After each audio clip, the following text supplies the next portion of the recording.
I'll open the door to heaven or hell. Oh, death.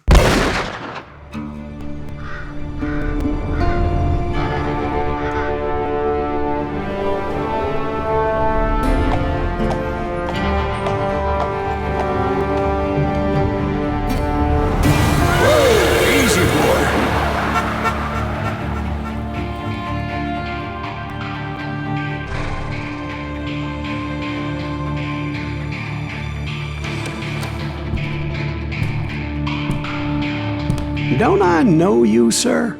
Don't believe so. I haven't been here in many years. Name's Silas Greaves. In John Ford's classic western, The Man Who Shot Liberty Valance, a senator played by James Stewart is told by a reporter, "This is the West, sir. When the legend becomes fact, print the legend." And in the world of Call of Juarez Gunslinger, it seems that a number of legends have been printed concerning Silas Greaves. Stumbling into a saloon in Abilene, Kansas, Greaves has a seat and the local patrons buy him drinks. And as old men are wont to do, Silas begins recounting his life story in an attempt to set a few things straight that the newspaper and dime store novels have misrepresented. Silas's tale is, as one would expect, a tale of revenge. He is riding in hot pursuit of Roscoe Bob Bryant, Johnny Ringo, and Jim Reed, who managed to kill his brothers and nearly kill him as well.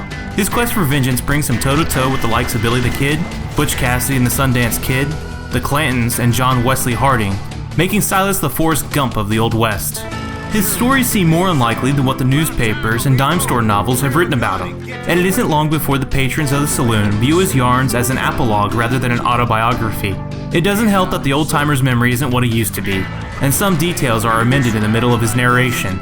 On the gameplay end, this means that your environment can change around you during the course of a mission to account for Silas's faulty memory. While these add to the game's style, they do little to affect the firefights. It was autumn. The maple trees were in full color, red as blood. Gunslinger is a competent, albeit uncomplicated shooter.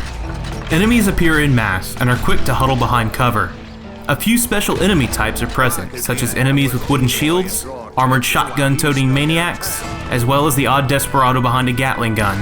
In order to more efficiently blow gaping holes in the opposition, Silas can enter concentration mode that slows time and highlights enemies in red. This can of course be replenished by slaying foes. An arcade-style combo counter multiplies the points gained from cutting down outlaws, and delivering headshots, shooting through cover, or taking out men on the run earns bonus points. These points grant Silas experience, which can be used to level up one of 3 skill trees. Only a handful of abilities in each of these trees feel like a substantial upgrade, however, and the special weapons you'll unlock from each tree are more ornate versions of the standard weapons with a few stat tweaks, meaning they don't really feel like new weapons. Nevertheless, Gunslinger manages to satisfy when you're wielding 2 6-shooters and sending torrents of blood flying from the skulls of those who would come between you and your prey. Almost every level in Gunslinger's campaign concludes with a duel or boss encounter. The boss encounters often require gaining ground on an enemy posted behind a Gatling gun, or having a shootout with a single shotgun-wielding bullet sponge. Duels are a bit more involved, as you target an enemy to gain greater focus and position your hands for greater speed, so that when the time comes, your iron clears its holster and your lead decimates the body of your opposition before he can even consider killing you. Duels require some quick timing and a bit of finesse to ensure that your focus is as high as it can be and that your hand speed is maxed, but ultimately these become a bit repetitive.